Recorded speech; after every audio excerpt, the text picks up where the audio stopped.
resolve, if not avoid it. Resolving cultural conflict requires a multi-phased approach that focuses on understanding, empathy, and communication. Cultivating empathy and understanding involves actively listening to different perspectives, acknowledging the well-being of different cultural values, and recognizing that cultural differences are not inherently negative. Number 3. What can you say about the existing feud between the Philippines and China on the issue of territorial claims? When it comes to cultural diversity, we know that China and Philippines have different culture. And the reason why China claiming the West Philippine Sea, it is only because of their own culture or their history. So, what can I say is that, okay, good luck. So, thank you everyone. All of your answers are correct. So, to fully understand all of your answers, let's now proceed to our proper discussion. And I will be discussing the introductions of multicultural and global literacy.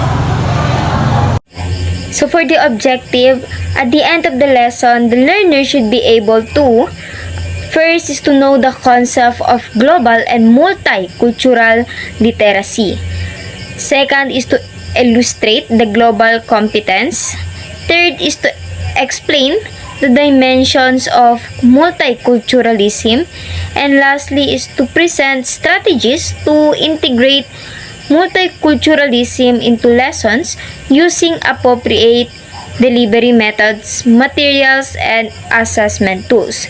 So, to fully understand, let us now proceed to global and multicultural literacy. So, let us now move on to discuss the introductions of multicultural literacy and global literacy.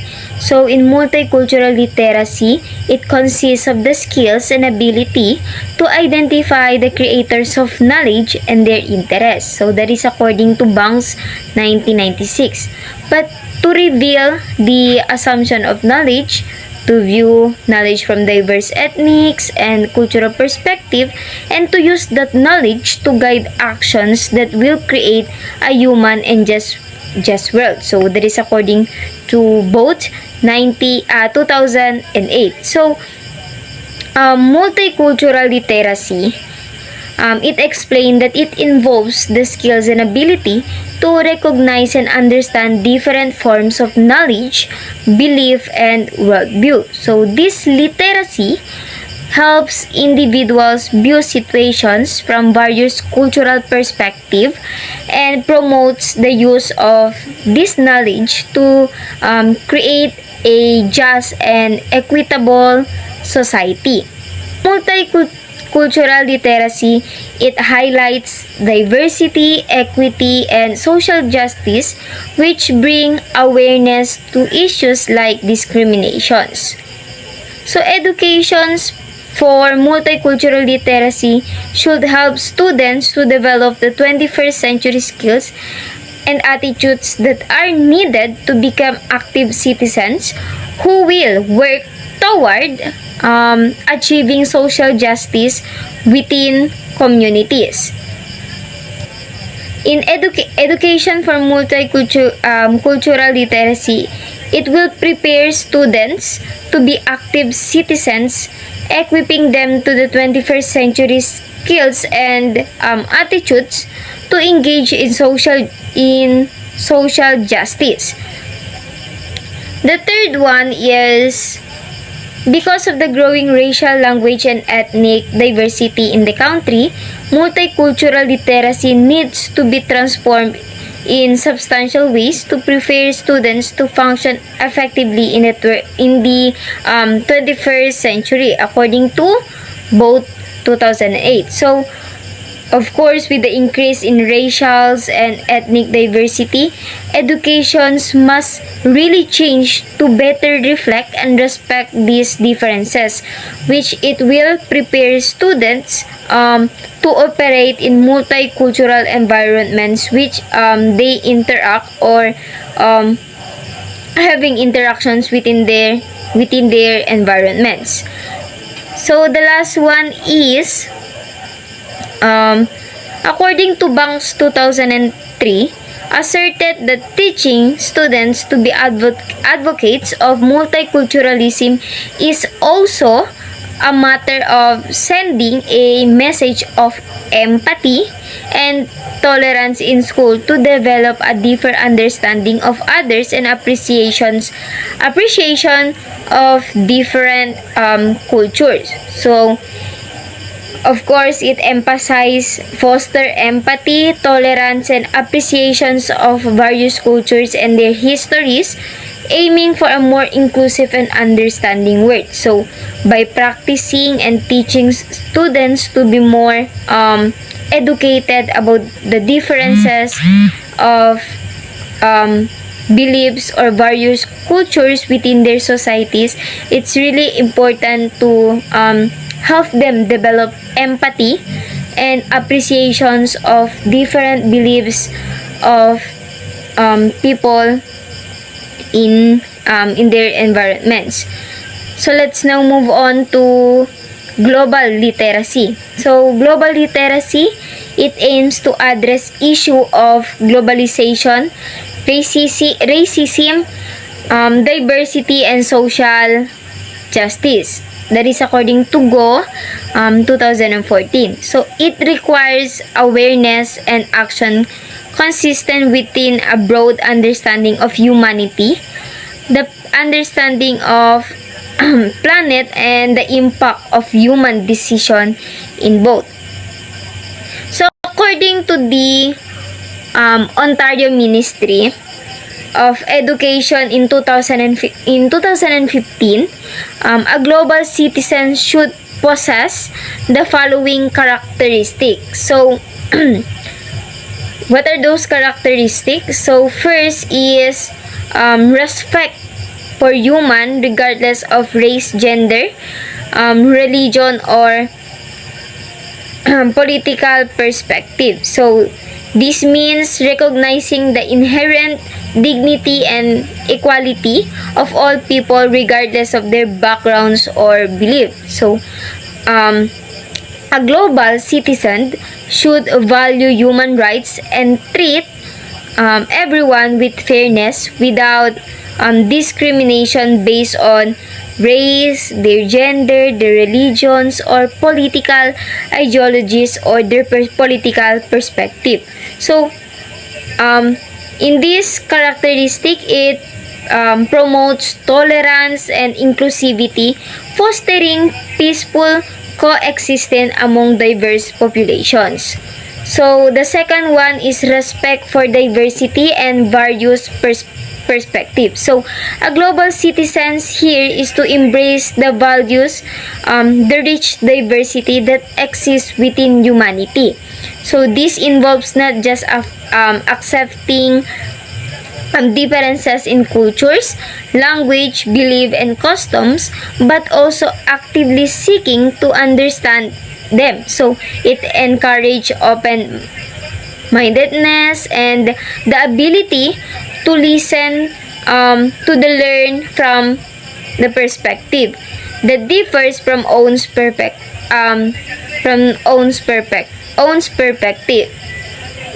Encourage open-mindedness and the ability to listen to and learn from perspective that differ from one's own. So it recognizes the diverse viewpoints can enrich understanding and problem solving. So the third one is promote sustainable patterns of living, consumptions, and productions. So this characteristic is environmental responsibility. So global citizens are aware of how their lifestyle choices impact the environment and their society. So they promote and adapt sustainable habits that minimize harm to the planet, such as reducing waste, conserving resources, and supporting ethical practices in productions and consumptions. So this goal is to balance the needs of the present without compromising the ability of future generations to meet their own needs. So lastly is to appreciate the natural world and demonstrate respect for the rights of all living things. So a global citizen should recognize the interconnectedness of all living things and the importance of maintaining a healthy ecosystem. So this involves not only understanding the value of biodiversity but also taking actions to protect the rights and habitats of all species. It reflects a deeper respect for the environment and a commitment to ecological stewardships which ensure the well-being of the planet and its inhabitants.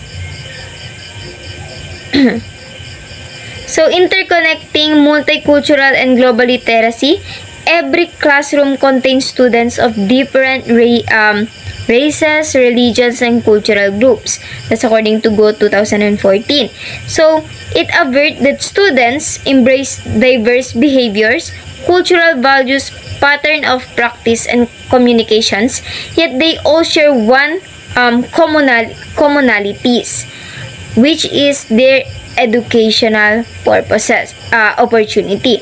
Well, students in a classrooms, they have their individual religions, their beliefs, and the most important thing here is for them to understand or have the empathy of understandings that raising respect for the religions or perspective of others will also gain you will also gain respect from them. So though we all have different practices, different cultural beliefs, different religions, we all share only one commonality, which is our educational opportunities.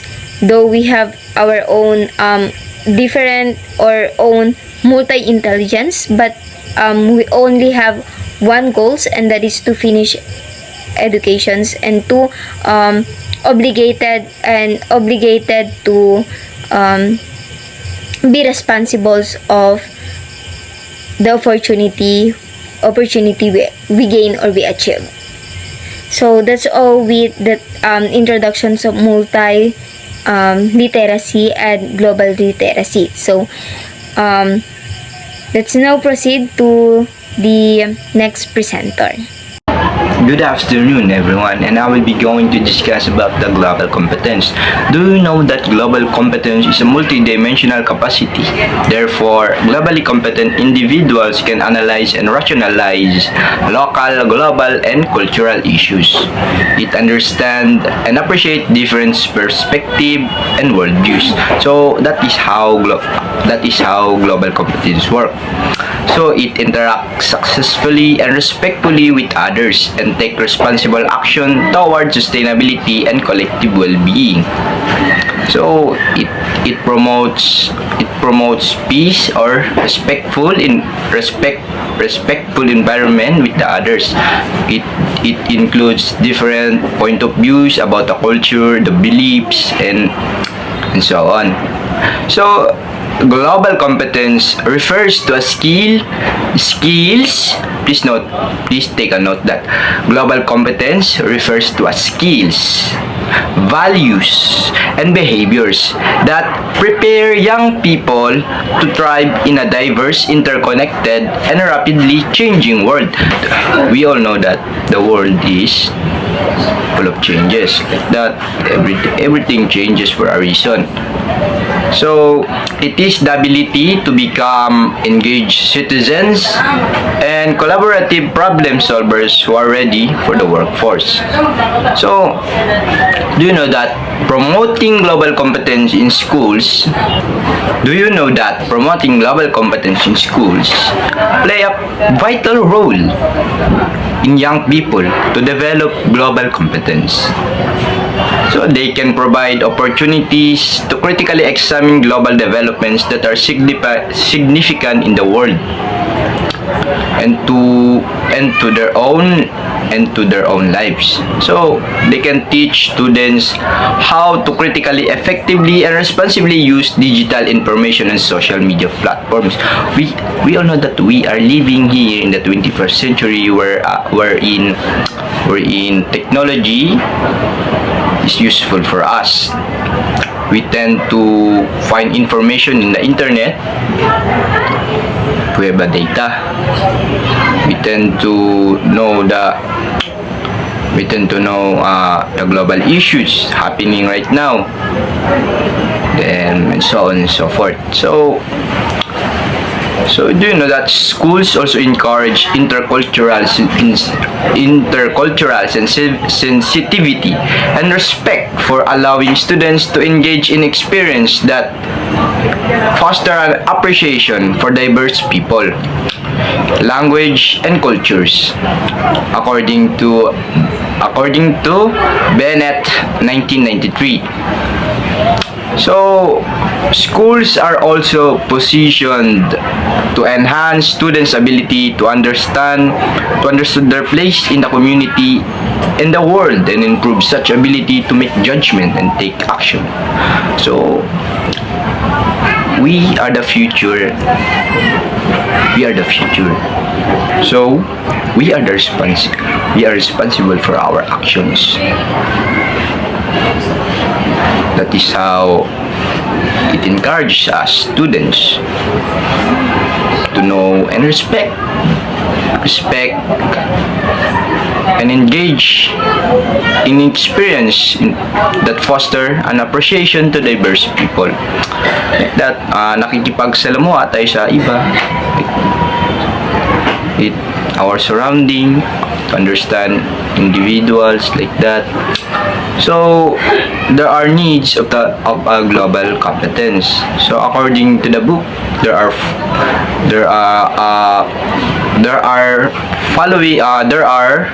following reasons why global competence is necessary. So let's begin the number 1. So according to the book, number 1 is to live harmoniously in multicultural communities. Education for global competence can promote cultural awareness and purposeful interactions in increasing diverse societies, according to Brabacker and Leighton, 1998. People with diverse cultures are able to live peacefully, respectfully, and resolve conflicts, and learn to live together as a global citizen. So that is how the global works. So thus, education can teach students the need to address cultural biases and stereotypes. So that the school taught us about do not discriminate other culture. The school taught us that we must respect other culture. In a world where people from different backgrounds interact, understanding and respecting diverse culture is necessary. Global competence encourage students, or us, to challenge our own biases, recognize the value of different perspectives, and develop empathy for others. So this helps navigate cultural difference constructively and find common ground, leading to more harmonious relationships. So we must respect the culture of others. So let's proceed to the number 2, which is to thrive in a changing labor market. So education for global competence can boost employability through effective communication and appropriate behavior within diverse teams, using technology in accessing and connecting to the world. So the explanation of it is that global competence equips students with skills and knowledge to thrive in a changing labor market, particularly in a globalized economy. So which means the global economy is increasingly interconnected. Employers seek individuals who can work effectively in diverse teams, communicate across cultures, and adapt to changing global contexts. So, global competence provides students with the skills and knowledge they need to succeed in their competitive environment. So let's proceed to the number 3 reasons, which is to use media platforms effectively and responsibly. So radical transformations in digital technologies have shaped young people's outlook on the world, their interactions with others, and their perception of themselves. Online networks, social media, and interactive technologies give rise to a new concepts of learning, wherein young people exercise to take their freedom on what and how they learn. So, so we have technologies, social media. We tend to know the happenings in the world through using it, like that, online networks. But be careful in using the internet, because we all know that internet are full of misinformation and biases. So we must think critically and find more reliable sources. We all know that Wikipedia can be edited and it is not a reliable source. So let's proceed to the number 4, which is to support the sustainable development goals. So education for global competence can help from a new generation who care about global issues and engage in social, political, economic, and environmental discussions. So we all know that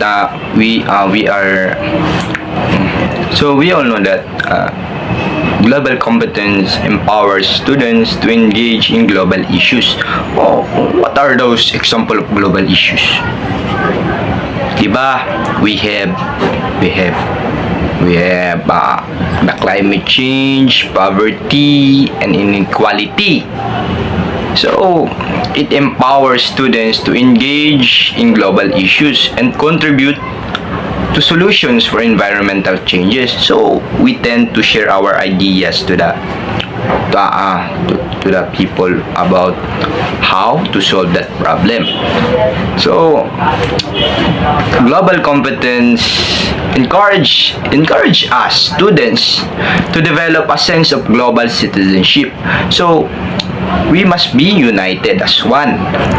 So we tend to understand the interconnectedness of global challenges and take action to contribute to a more sustainable and just world.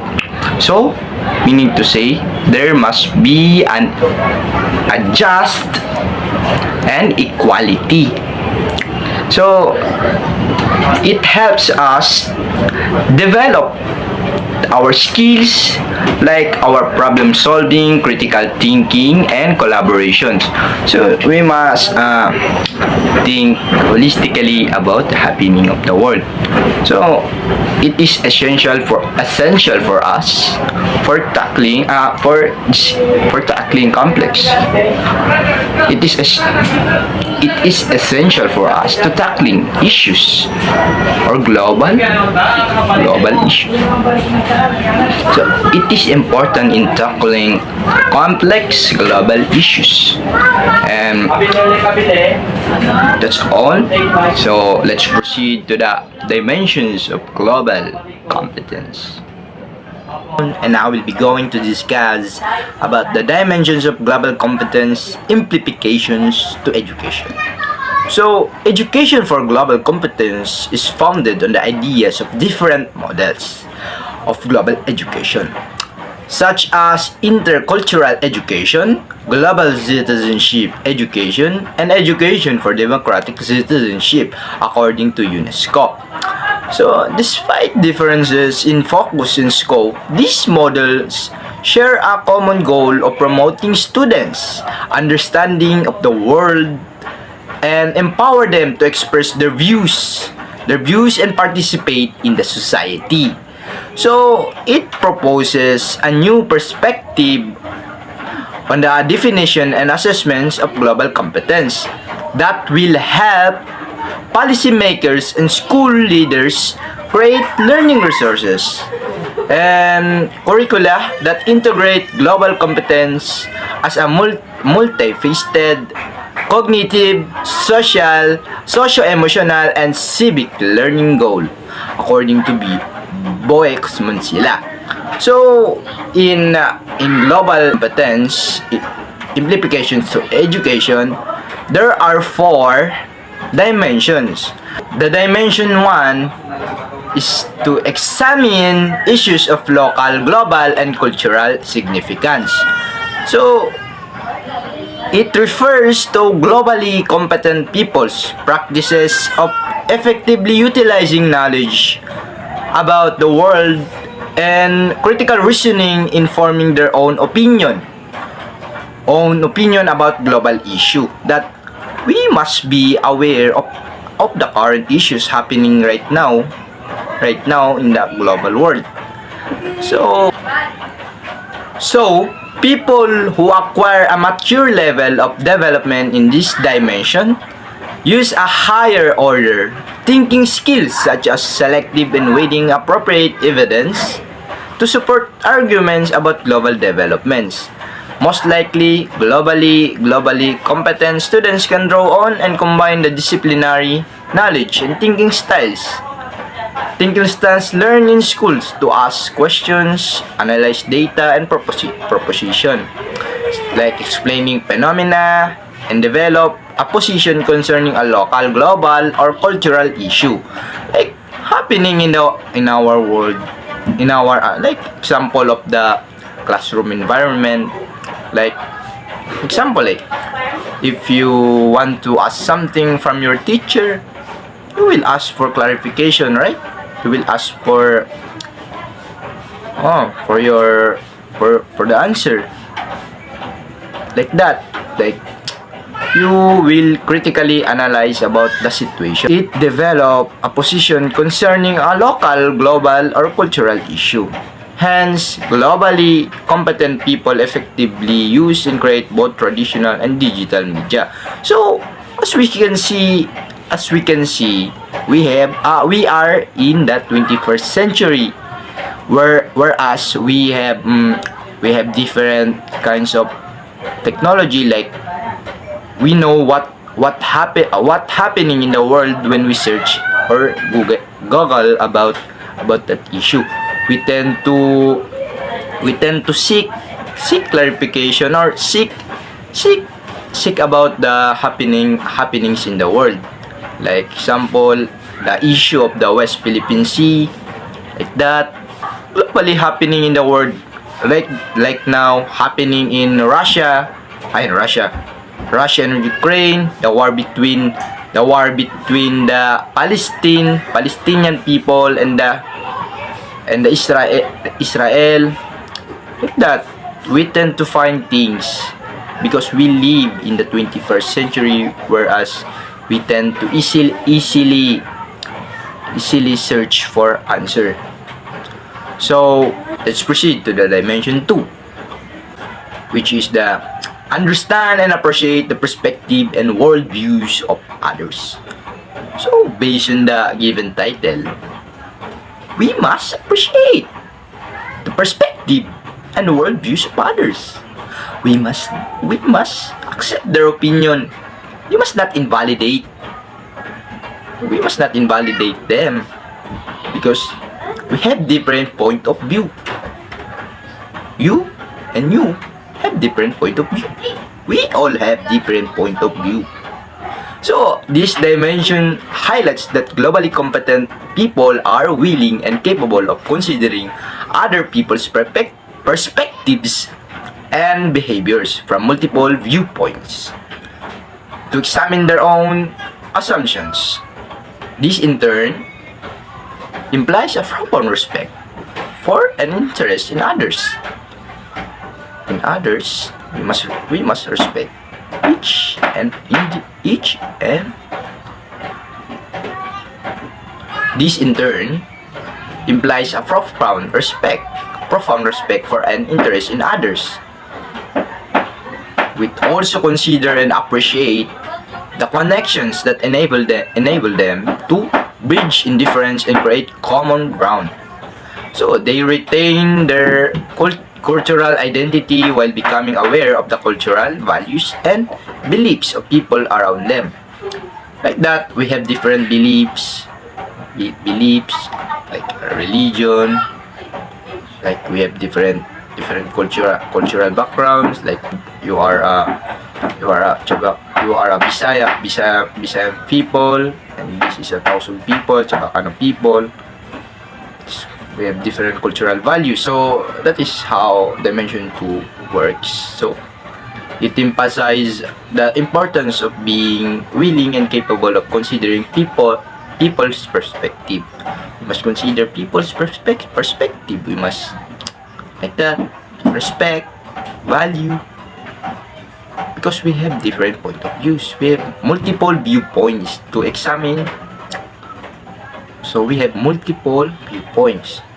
So it encourages us individuals to respect and interest in others with their concepts of reality and emotions. So it encourages individuals to appreciate connections that enable them to bridge difference and create common ground. Like that. So that we can have peace.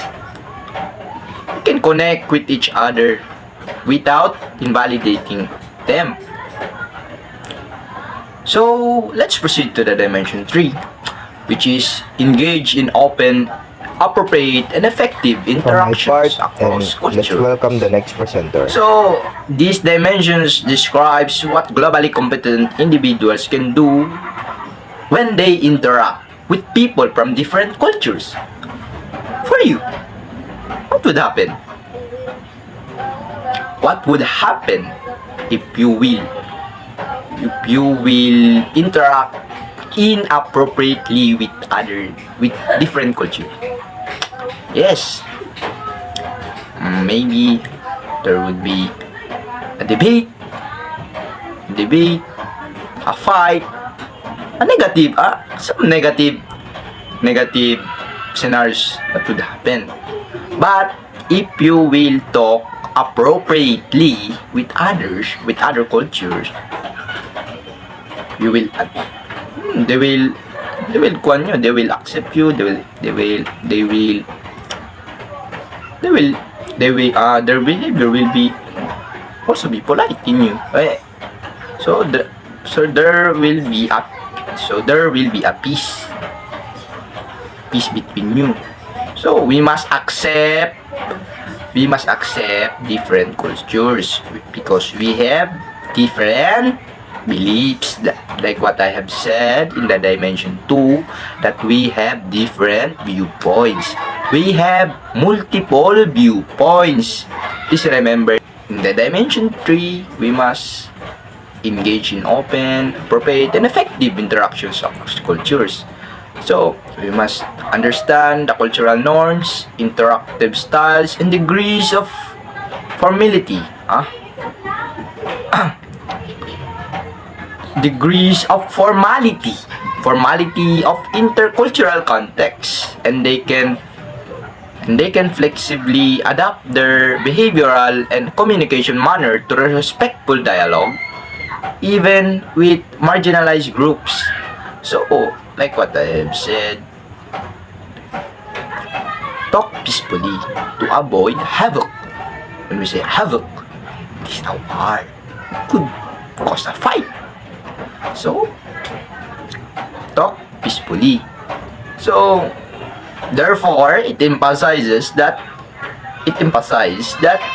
individuals' capacity to interact with others, with other cultures, difference in ways that are appropriate, and effective.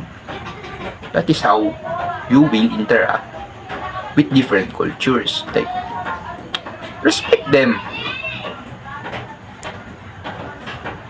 So, let's proceed to the last, which is the dimension 4.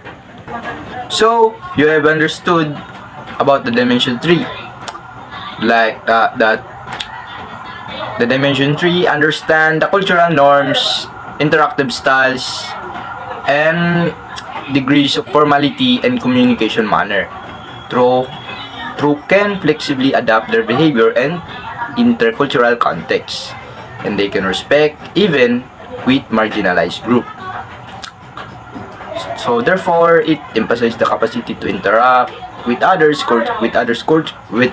across difference in ways that are open, appropriate, and effective.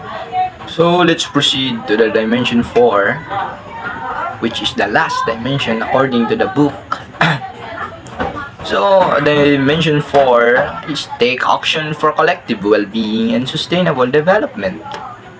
So this dimension focuses on young people's role as active and responsible members of society, and refers to individuals' readiness to respond to a given local, global, or intercultural issue or situations. So, it recognizes that young people have multiple realms of influence, ranging from personal and local to digital and global. Globally living conditions in their communities and build a just, peaceful, inclusive, and an environmental sustainable world wherein we must act accordingly. As a student, we have different like that. As a student, we have different. So as a student, we have a role in society. We have a role in the school. Wherein in our school, we need to study. We need to get. We need to study. We need to avoid getting the 2.25 for us to be able to graduate. In outside world, we have different roles. So, we have understood what the dimension 4 is. So, to sum up, dimension 4 focuses on young people roles as active and responsible members of society, and refers to individuals' readiness to respond to a given local, global, or intercultural issue.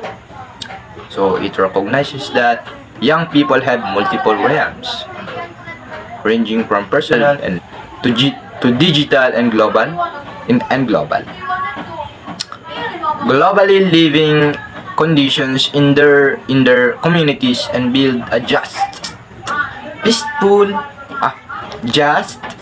peaceful, inclusive, and an environmental sustainable world wherein we must act accordingly.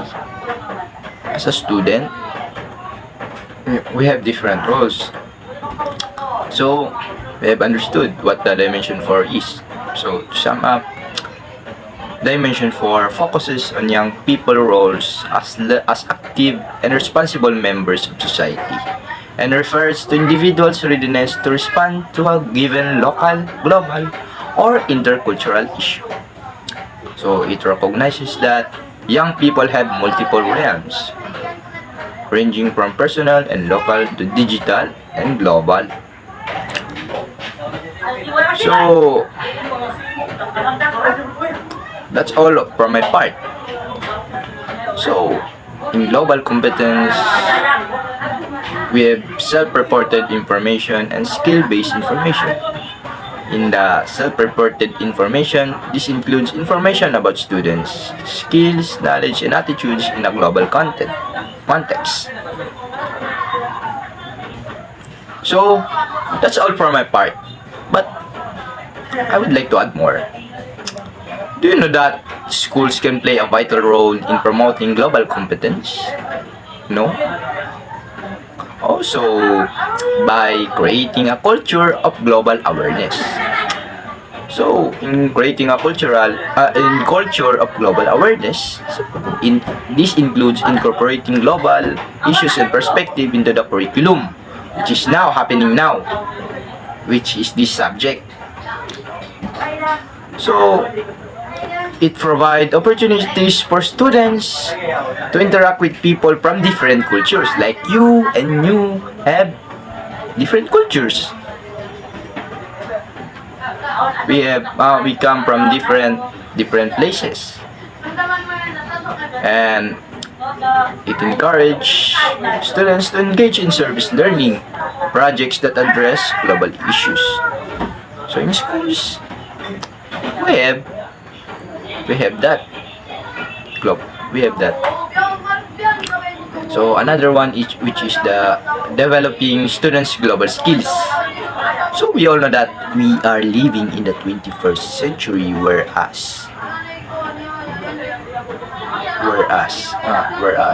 technology is easy for us. Like if you have a data, you can search from the web and you can find the answer. So these developing students global skills, so it includes teaching students about different cultures, language, and perspectives. They teach us the ethics to do good and avoid what is evil, like that. And lastly, the schools promote global citizenship. So it includes encouraging students to take actions on global issues to become active and engaged citizens in the world. So to sum up about all, so it emphasizes the importance of developing global competence as multifaceted skill set that equips individuals to navigate a complex and interconnected world. That's all. So I will be discussing the assessment strategy for global competence to openness, respect for diversity and global practice. The Program for International Student Assessment, or the PISA, conducted by the Organization for Economic Cooperation and Development, or the OECD, has incorporated a global competence assessment in its 2018 cycle. This assessment aims to understand how well students are prepared for life in multicultural societies, identify what works in global education, and accelerate progress toward the United Nations Sustainable Development Goals. The PISA 2018 Global Competence Assessment utilizes a two-pronged approach. The first is cognitive tests. This component focuses exclusively on global understanding, evaluating students' cognitive skills and knowledge related to global and intercultural issues. It assesses their ability to analyze complex situations, understand different perspectives, and formulate reasoned arguments. The second is student questionnaire. This section gathers self-reported information from students on their awareness of global issues and cultures, their cognitive and social skills, and their attitudes towards global intercultural matters. It also collects data from schools and teachers on activities designed to promote global competence. This comprehensive approach allows for a more nuanced understanding of students' global competence development, considering both their cognitive abilities and their self-reported attitudes and experiences. The next is Curriculum for Global Competence: Knowledge, Skills, Attitudes, and Values. The development of global competence requires a curriculum that integrates knowledge, skills, attitudes, and values across various subject areas. This curriculum should provide opportunities for students to explore complex global issues, engage in critical thinking, and develop a sense of responsibility towards the world. The curriculum should focus on four knowledge domains. The first domain is culture and intercultural relations. This domain emphasizes understanding cultural differences, challenging stereotypes, and fostering respectful interactions. Students should learn about diverse cultural practices, values, and perspectives, and engage in activities that promote empathy and cross-cultural understanding. The next domain is socioeconomic development and interdependence. This domain explores global economic systems, inequalities, and the interconnectedness of nations. Students should learn about factors that contribute to poverty, inequality, and global trade, and develop an understanding of how these issues impact different communities. The third domain is environmental sustainability. This domain focuses on understanding the environmental challenges facing the planet, such as climate change, pollution, and resource depletion. Students should learn about the causes and consequences of these issues and develop a sense of responsibilities for environmental protection. And the last domain is global institutions, conflicts, and human rights. This domain explores the role of international organizations, the causes and consequences of global conflicts, and the importance of human rights.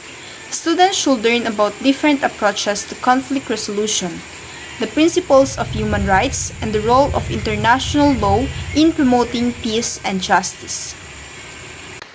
Skills to understand the world and take action. Global competence, the ability to understand and act responsibly in an interconnected world, requires more than just knowledge. It builds upon specific cognitive, communication, and socio-emotional skills. Effective education for global competence equips students to mobilize their knowledge, attitudes, and values to share ideas on global issues both inside and outside of school, and to interact respectfully with people from diverse backgrounds. To nurture this competence, school communities must set clear, achievable learning goals and engage all educators in reflecting on teaching topics that are globally significant. These include identifying skills that foster deeper understanding of the world, facilitating respectful interactions in multicultural contexts, and cultivating attitudes and values that drive autonomous learning and inspire responsible action.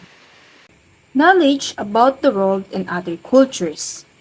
Global competence, the ability to understand and act responsibly in an interconnected world, is built upon a foundation of knowledge. This knowledge encompasses understanding global issues that impact lives locally and globally, as well as intercultural knowledge, which involves recognizing the similarities, differences, and relationships between cultures. By acquiring this knowledge, individuals can challenge misinformation and stereotypes about other countries and people, preventing intolerance and oversimplified representations of the world.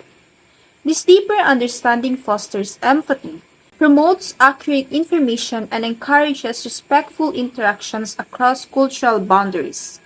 This can be done through the following strategies, according to OECD 2018. The first strategy is perspective taking. This refers to the cognitive and social skills of understanding how other people think and feel. And the second strategy is adaptability. This refers to the ability to adapt systems, thinking, and behaviors to the prevailing cultural environment, or to situations and contexts that can present new demands or challenges. Openness, respect for diversity, and global-mindedness. Globally competent behavior requires an attitude of openness towards people from other cultural backgrounds, an attitude of respect for cultural differences, and an attitude of global-mindedness. Such attitudes can be fostered explicitly through participatory and learner-centered teaching, as well as through a curriculum characterized by fair practices and an accommodating school climate for all students. So when we say openness, This involves a genuine curiosity about and willingness to engage with people from different cultural backgrounds. It goes beyond simply tolerating differences. It requires an active effort to understand other perspectives and worldviews. This openness is fueled by sensitivity, meaning of how one's own culture background might influence their perceptions and interactions with others. And when we say respect, this goes beyond mere politeness. It involves recognizing the inherent worth and dignity of all individuals, regardless of their cultural background. Respect acknowledges the right of each person to choose their own affiliations, beliefs, and opinions and practices. It means treating others with consideration and valuing their unique perspectives. And when we say global mindedness, this refers to a worldview that recognizes interconnectedness and shared responsibility. It means seeing oneself as part of global community and feeling a sense of responsibility for its well-being. This perspective goes beyond simply acknowledging global issues. It involves actively engaging with them and seeking solutions that benefit all members of the global community.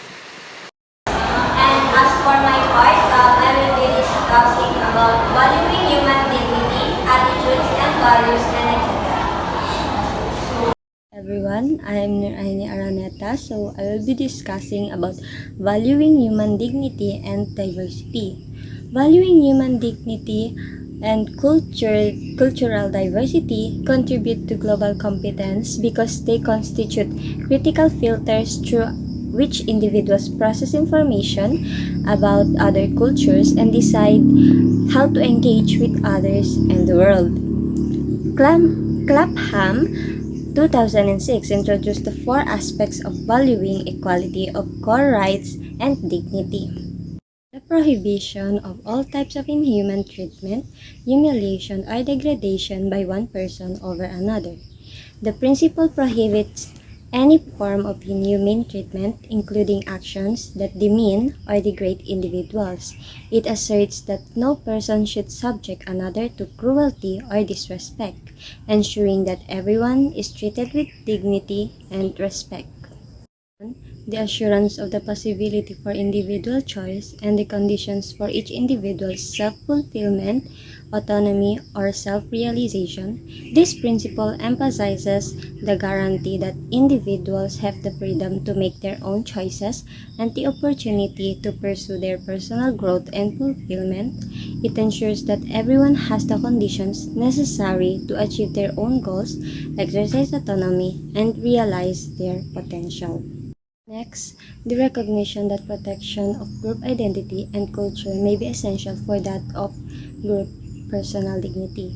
This principle emphasizes that protecting a group identity and culture is vital for preserving each person's dignity. It recognizes that an individual's sense of self-respect and honor is closely connected to their cultural and communal belonging, making the protection of these collective elements fundamental for maintaining personal dignity.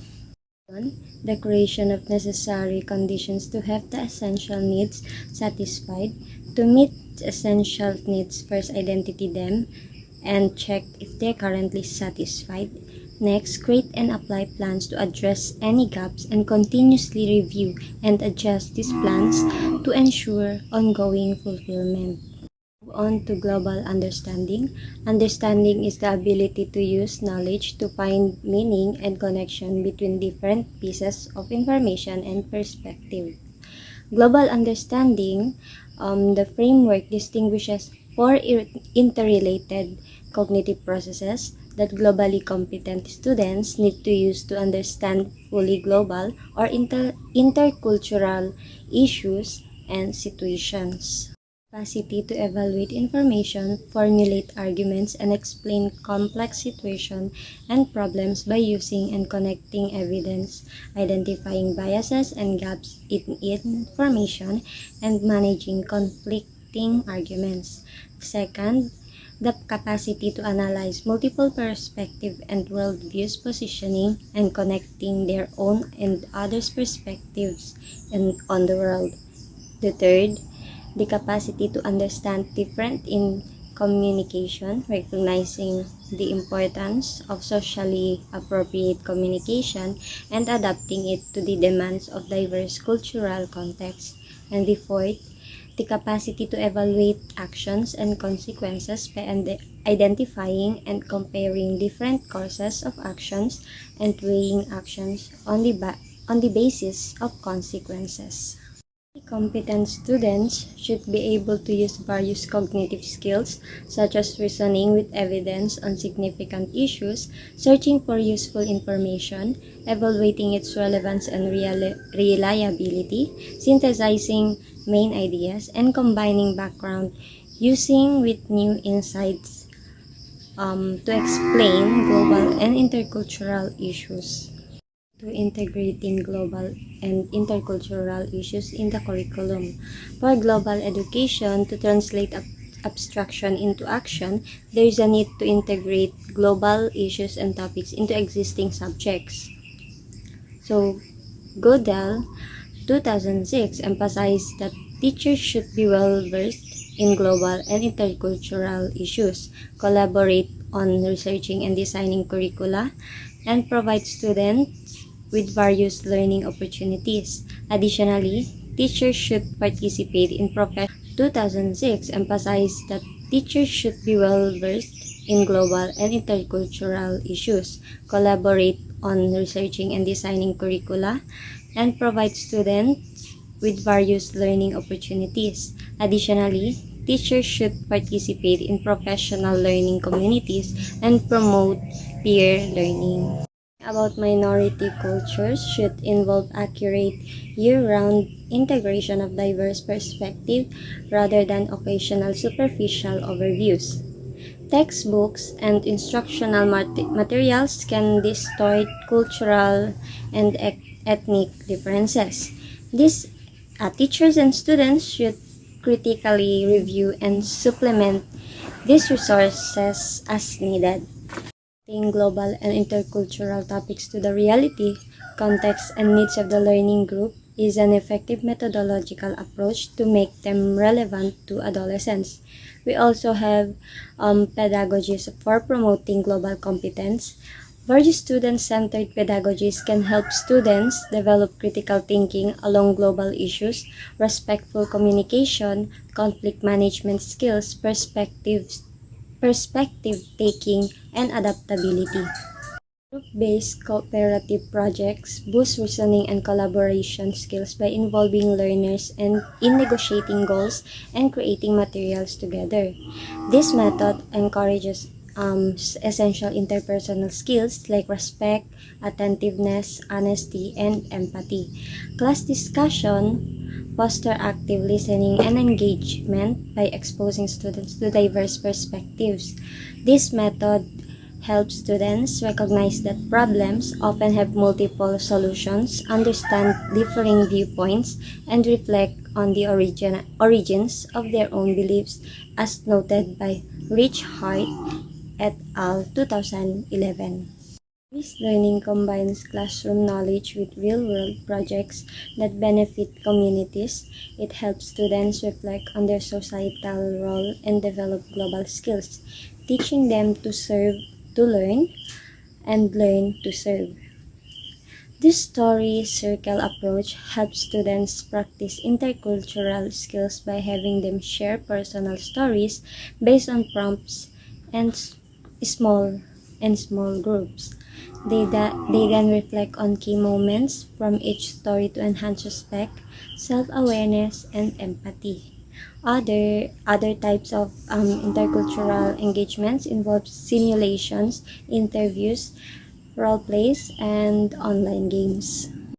To attitudes and values integration toward global competence, allocating teaching time to a specific subject that deals with human rights issues and non-discrimination is an important initial step in cultivating values for global competence. Gay 2015 emphasizes that the environment of a school and classroom significantly shapes students' values and attitudes.